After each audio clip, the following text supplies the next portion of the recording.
Fundación de NAES. La enseñanza de la religión islámica en la educación pública. Cuestionario propuesto para las entrevistas en vídeo a personalidades. Las 12 cuestiones que planteamos están formuladas no solo desde la perspectiva de lege data en el marco de la Constitución Española de 1978, sino también en la perspectiva de la lege ferenda, en unos días en los que se viene hablando de la reforma de la Constitución, con ocasión de la publicación, BOE del 11 de diciembre de 2014, del currículo del área de enseñanza religión islámica de la educación primaria. Primera.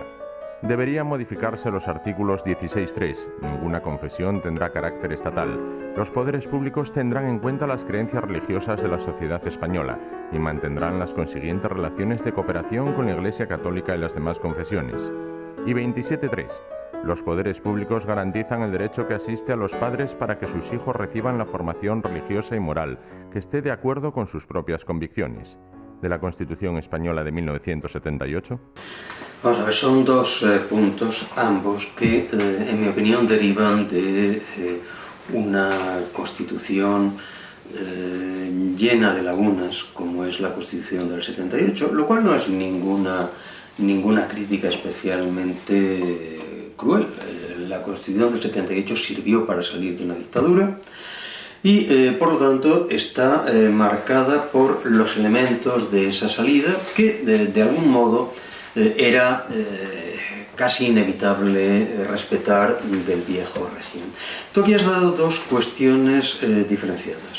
Primero, si el Estado debe respetar todas las religiones. Hombre, sí, como el Estado debe respetar todos los deportes, o como el Estado debe respetar todas las aficiones literarias, o como el Estado debe respetar todas las escuelas matemáticas. El Estado, en principio, está para garantizar la igualdad de los ciudadanos ante la ley. Y nada más que eso. La segunda parte, sin embargo, sí plantea problemas y sería, yo creo, sería hacer trampa ocultar esos problemas. Lo que la Constitución del 78 trata de hacer es abrirse a una perspectiva de Estado moderno, es decir, de Estado no ligado a una tradición religiosa, pero al mismo tiempo evitar la caracterización del Estado como Estado laico, que en aquel momento, en 1978, podía provocar una reacción de desagrado de sectores que todavía estaban fuertemente anclados en la tradición del nacionalcatolicismo y que durante 40 años habían vivido la relación confesional con el Estado como una forma de naturalidad. Se buscó esa especie de fórmula intermedia de aconfesionalidad, pero al mismo tiempo relación específica, y por eso se designa siempre por separado, con la Iglesia Católica. Bien, yo entiendo que eso sirvió para lo que sirvió, es decir, para pasar de una dictadura a un modelo constitucional democrático, pero que esos residuos que han quedado del viejo régimen hoy no tienen el menor sentido. Un Estado moderno no tiene nada que decir en materia de religión, ni por vía positiva ni por vía negativa. Un Estado moderno lo único que tiene es que garantizar que todos sus ciudadanos, todos, sin excepción, sea cual sea la religión que profesen, sea cual sea la no religión que no profesen, sea cual sea su ámbito de pensamiento, sea cual sea sus aficiones, sus gustos o su sexo, cualquier ciudadano, sin excepción, tenga el mismo tratamiento ante la ley. Y punto. Especificar los modos de relación del Estado con una o con varias religiones está fuera de lugar. El Estado no tiene relación institucional con las iglesias. Segundo, ¿cómo interpretar el punto 3 del artículo 16 de la Constitución, en tanto que él destaca la cooperación con la Iglesia Católica, sin limitarse a englobarla en la norma general y las demás confesiones? Ese punto, en mi opinión, es hoy residual y una redacción ajustada, modernizada de la Constitución debería prescindir de ese matiz. el Estado respeta la existencia de toda religión, que respete la ley. Punto. Tercero, ¿cómo interpretar la limitación de la premisa confesional del punto 16.3 en su norma de tener en cuenta las creencias religiosas de la sociedad española? ¿En qué campos cree usted que cabe aplicar esta norma, recogiendo la diferencia que se hace entre Iglesia Católica y las demás confesiones? Vamos a ver, en términos de un constitucionalismo riguroso, yo creo que no hay manera de armonizar eso. Eso es un residuo, como otros muchos que hay en la Constitución, no es el único, que viene dado como una especie de guiño a los poderes fácticos del 78. Yo no veo hoy qué sistema democrático moderno pueda necesitar para nada de especificar cuáles sean sus relaciones de colaboración, insisto, con una o con varias iglesias, me da igual. Lo único a fijar es en el ámbito en el que la ley se ejerce, es el Estado quien fija las normas. En el ámbito en que la religión se ejerce, es cada iglesia la que fija las normas. El respeto de la institución legal respecto de la relación de la institución religiosa es exactamente el equivalente del respeto de la institución religiosa al respeto del Estado.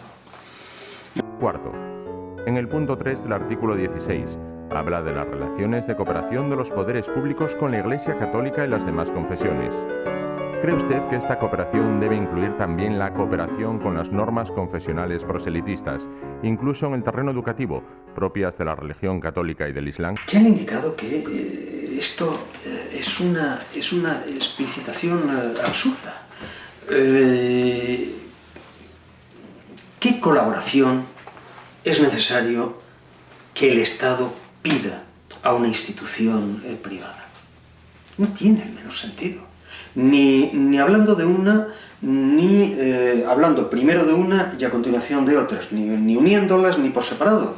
El Estado no colabora con nadie en el ejercicio de lo que es su función, que no es otra que la de aplicar estrictamente las leyes que el Poder Legislativo, el Parlamento, ha elaborado.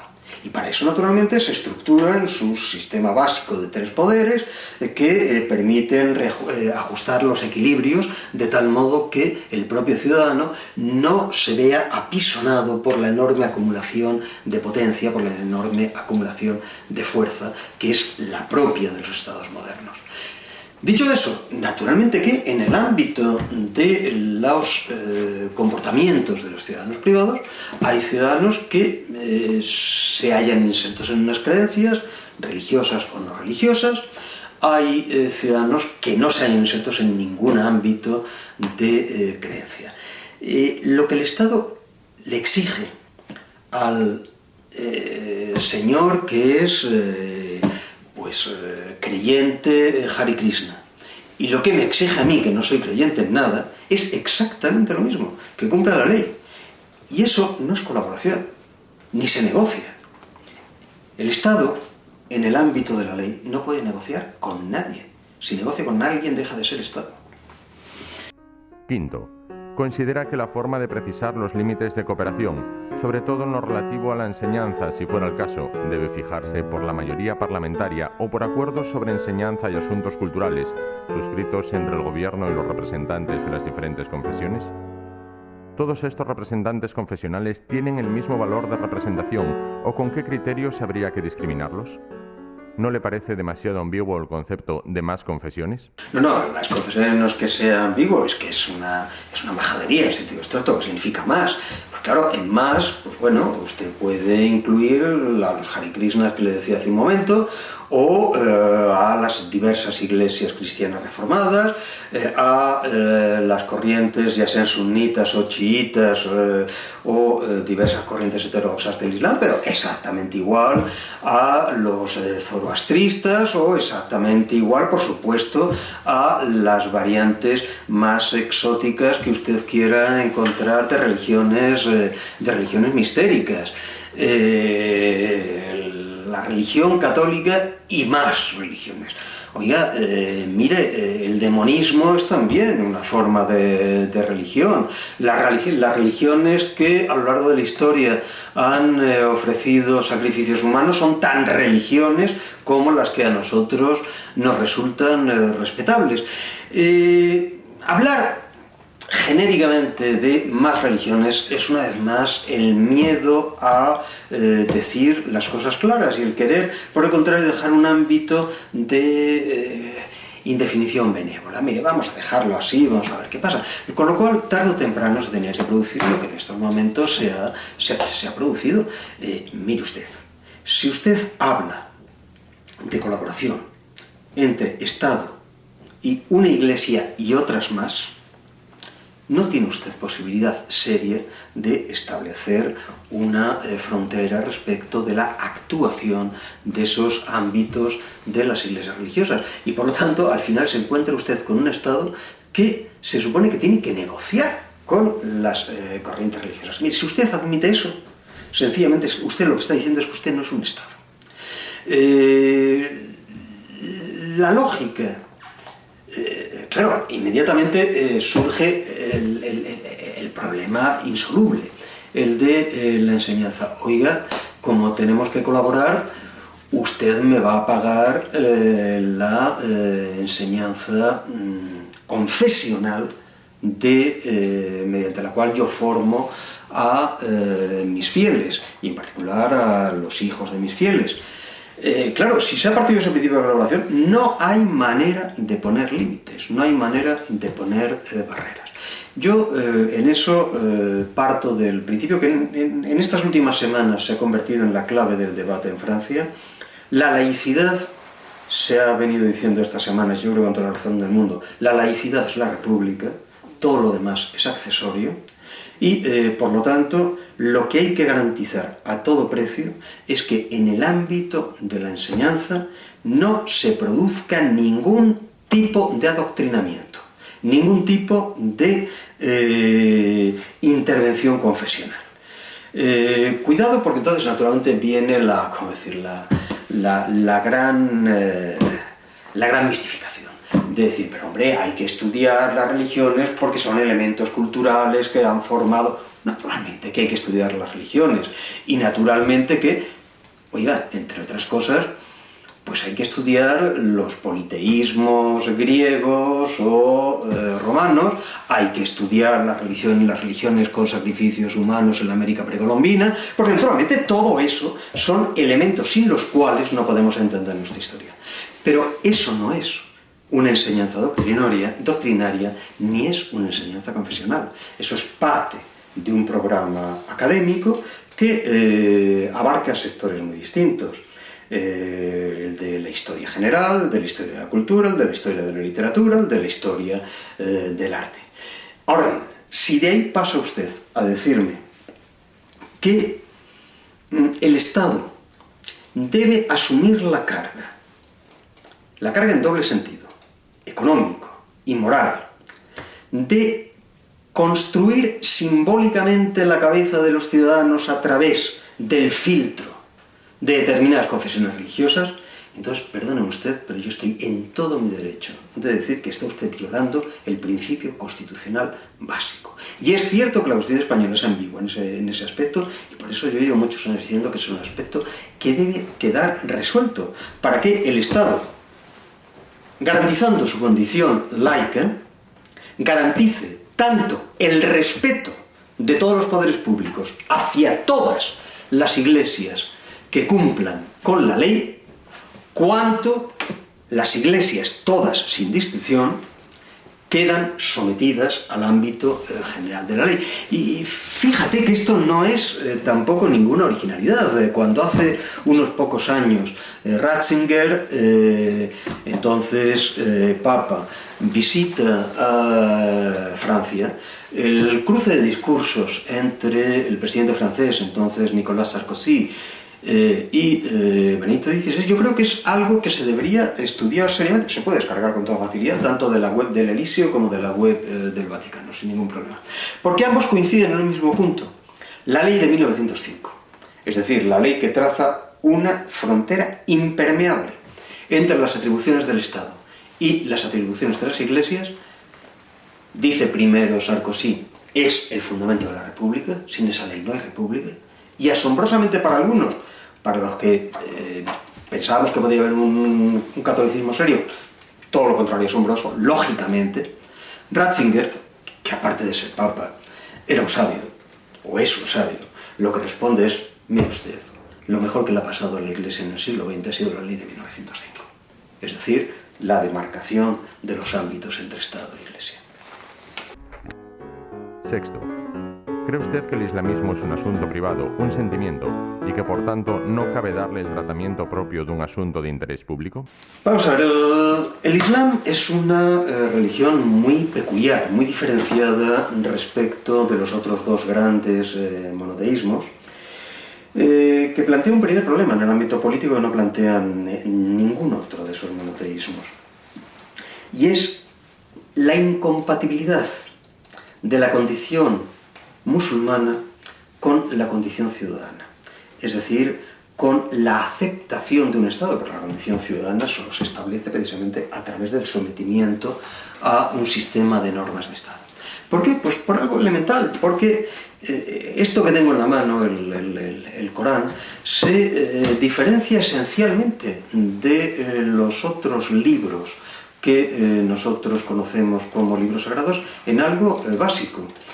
El Corán no es únicamente una normativa religiosa, es también un código civil y es también un principio de identificación plena del fiel con una ley que solo existe en tanto que ley divina. El Corán solo puede ser teocrático sencillamente porque esto no es, como los otros libros, un texto inspirado por Dios a profetas u hombres inspirados que traducen eso en la lengua de los hombres. Naturalmente, tanto la tradición judía como la cristiana, que saben eso, lo que hacen es proliferar en torno a sus textos sagrados toda la enredadera de los comentarios, puesto que naturalmente el profeta o el evangelista, que hablan bajo inspiración divina, traducen la inspiración divina en sistemas de tropos literarios específicamente humanos que juegan con las figuras, con las alegorías, es decir, con la traslación a algo que en la medida en que ha sido objeto de redacción humana es igualmente objeto de lectura crítica humana. El Corán no es un texto inspirado. El Corán es un objeto que existe junto a Dios desde toda la eternidad, es decir, es parte de Dios, y que en un momento determinado Dios ha dictado en una sola operación a un solo transcriptor. Naturalmente eso entraña en primer lugar que el Corán no se lee en el sentido en el que nosotros leemos los textos de las otras tradiciones, es decir, en el sentido de la distancia crítica que en Occidente conocemos como lectura, el sistema de interrogación que Platón codifica en el Fedro. No, el Corán debe ser debe ser recitado en voz alta en la lengua sagrada y sin alteración de un solo elemento.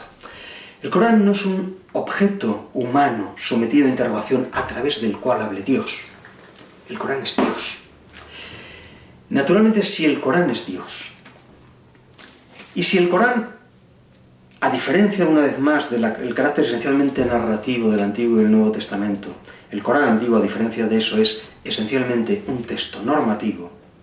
Eso significa que los poderes humanos no pueden en modo alguno desdoblarlo o superponerle, solaparlo, con una segunda red de legalidad que fuera la legalidad humana. Todo el sistema legal está contenido en el libro y, por lo tanto, la coexistencia de quien se ajuste, y, como sabemos, musulmán significa sumiso, se somete, aquel que en tanto que musulmán está sometido al libro no puede aceptar la existencia de estados independientes, cada uno de los cuales se constituye o constituye a la nación por sí misma y se dota de una red de leyes diferenciadas. En el Corán, la única unidad no puede partir bajo ningún concepto ser ni la nación ni el Estado. En el Corán la única unidad es la Ummah, es decir, el cuerpo de los creyentes que en uno u otro modo aplican o buscan aplicar aquello que en su totalidad está ya dado por el libro. Séptimo, ¿es compatible la Sharia con el ordenamiento jurídico español? Por ejemplo, ¿la enseñanza del Islam atenta contra los derechos conquistados por la mujer en España? ¿Es o no la poligamia un rasgo cultural del Islam? ¿Se puede financiar la enseñanza de una doctrina que defiende la legalidad y moralidad de la poligamia? La Sharia no es compatible ni con una legalidad democrática ni con ninguna legalidad. Porque naturalmente en la medida en que es la ley de Dios no puede coexistir con otras leyes. La ley de Dios en el mundo, en todo. Porque, a diferencia de modelos como el del cristianismo, donde la demarcación es muy clara entre el poder temporal y el poder espiritual, esa distinción de poder mundano y poder espiritual no existe en la tradición islámica. El Corán debe ser tomado en su literalidad y efectivamente, pues por tomar uno de los montones de pasajes en ese sentido que usted tiene en el Corán, pues no tiene usted más que coger la Sura 33, 55. Nadie reproche a las mujeres del profeta si aparecen sin velo ante sus padres, sus hijos, sus hermanos, los hijos de sus hermanos, los hijos de sus hermanas y ante las mujeres de sus propios esclavos.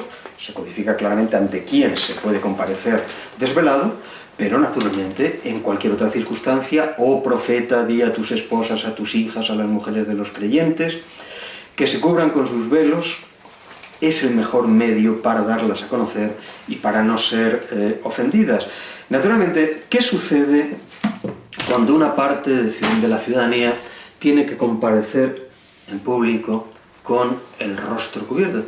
Pues sencillamente que no es parte de la ciudadanía. Es lo que la legislación francesa de hace media docena de años fijó de un modo claro, que efectivamente había una confusión fuerte que fue necesario delimitar legalmente. El principio de, naturalmente que hay, si quieres, por un lado el aspecto de seguridad, oiga, no se puede ir por la calle enmascarado, pero en segundo lugar hay algo muchísimo más importante, que es ¿a qué llamamos un ciudadano? Llamamos a un ciudadano a aquel que comparece ante la sociedad como responsable de sus propios actos que la ley codifica. Solo el rostro descubierto puede dar fe de la responsabilidad del que actúa. La ausencia del rostro es la ausencia del ciudadano. Octavo, ¿hasta qué punto la enseñanza del Islam puede comprometer la propia idea de nación española en relación con planes como el de la Ummah? ¿Cree que la enseñanza del Islam puede abrir la puerta a ideas como la teocracia, incompatibles con la democracia? Bueno, eso es un hecho, no es valorable. Naturalmente que cualquier buen musulmán sabe perfectamente que la nación es un invento mundano y sacrílego. Cualquier buen musulmán sabe que no hay más ley a la cual él esté sometido que la ley coránica. Y naturalmente que esa enseñanza de la ley coránica entraña elementos de incompatibilidad, en realidad con cualquier estructura de Estado, pero de un modo brutal con las sociedades que derivan de las revoluciones modernas, es decir, desde 1789 hasta hoy, el principio progresivamente afirmado de la universalidad de la condición ciudadana. Como usted sabe perfectamente, uno de los problemas al que el gobierno francés tuvo que enfrentarse muy duramente cuando aprobó la ley que prohibía el enmascaramiento de las mujeres por las calles, era también el inverso. El hecho de que en los liceos los alumnos varones se negaban a que fueran profesoras mujeres quienes les diesen clase, puesto que naturalmente un sujeto inferior no podía primar su autoridad sobre un sujeto superior como el varón. Noveno. ¿Son compatibles con la Constitución de 1978 algunas suras del Corán relativas al yihad, como la sura 9.5, matad a los politeístas en cualquier parte donde los encontréis? Pues hombre, naturalmente que no. Una vez más, estamos ante normas de una claridad extrema. Los llamamientos a dar muerte a los kafires que se nieguen a convertirse, o dar muerte a aquellos que hayan abjurado de la fe del Dios coránico, no son interpretaciones, son literalidad estricta. Golpeadlos allá donde los encontréis, matadlos, enviadlos a la Gehenna, y todo ello bajo una fórmula que es verdaderamente quizás la que más escalofría, la de la supresión de toda responsabilidad moral. Cuando estáis dando muerte al infiel, cuando estáis dando muerte al incrédulo, cuando estáis dando muerte al kafir, que es la palabra que utiliza el Corán para referirse a eso, no estáis en sentido propio haciendo nada, ni bueno ni malo. Es Dios quien está actuando a través de vosotros. No sois vosotros quienes los habéis matado, es Dios quien mata. Sura 8:17. Así que cuando los bárbaros, bárbaros decimos nosotros, ellos naturalmente dirían, cuando estos devotos fieles del Estado Islámico encierran a un pobre hombre, que además era musulmán, en una jaula, lo rocían de gasolina y le prenden fuego, no son ellos quienes lo están haciendo, es Alá. Por lo tanto, no hay responsabilidad alguna. Décimo. ¿Considera viable una reforma de la Constitución que sustituya la asignatura religión por una asignatura denominada Historia de las religiones comparadas o por una asignatura denominada Filosofía de la religión?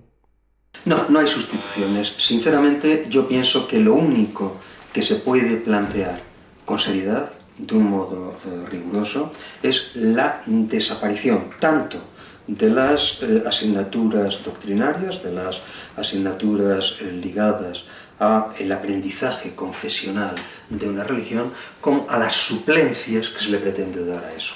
Yo recuerdo como el colmo de lo ridículo, y lo he escrito 1000 veces, aquella sandez del gobierno Zapatero, lo que pasa es que era un gobierno tan de sandeces que ya todo resultaba normal, de pretender sustituir la asignatura de religión por una asignatura de religiosidad laica. Oiga, mire usted, es que no se trata de sustituir una religión por otra que a usted le parezca más racional o menos racional. Si usted admite el principio de adoctrinamiento, tiene usted que admitírselo exactamente igual al partidario de una religión de los sacrificios humanos que se le presente para pedirle un horario para su asignatura. O tiene que concedérsela al partidario de un culto demonista que pida también el horario correspondiente a su asignatura. En modo alguno, lo que se trata es de que en el ámbito de la enseñanza pública, y subrayo 1000 veces lo de pública, no existan materias confesionales. En el ámbito privado, oiga, si usted dispone de medios económicos para con media docena de amigos montarse un centro de estudios y enseñarles a sus criaturas cómo Satán hace el pino, es usted liberísimo de hacerlo. Si usted pretende hacer eso con el dinero público, no. 11. ¿Qué opina usted sobre el argumento que justifica la asignatura religión a título de categoría cultural? ¿Puede serlo la historia del arte, la historia de la literatura o la historia de la música? Que ni la historia del arte, ni la historia de la cultura, ni la historia de la música son confesionales. Naturalmente que las religiones, todas, son parte de la historia humana. ¿Quién es el padre del materialismo en Occidente? El Lucrecio, que se redescubre a final del siglo XV, el de Rerum Natura, y que ha sido el gran transcriptor de Epicuro. El hombre que explica al inicio del de Rerum Natura cómo todos los males que han venido al mundo, o los peores de los males que han venido al mundo, han venido de la mano de la religión. Pero diga usted, para poder decir eso, naturalmente que Lucrecio tenía que conocer perfectamente las religiones de su tiempo. Las religiones, como todas las formas de condensación cultural en la mente de los hombres, son parte de la historia, del imaginario y de la fantasmática humana.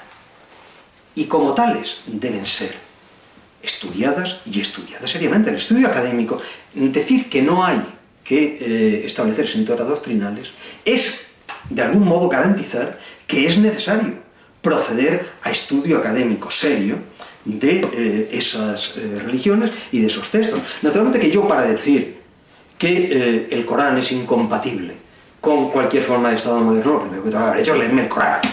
Y se podrá considerar que he perdido un montón de tiempo haciéndolo. Nunca se pierde tiempo estudiando un texto en serio.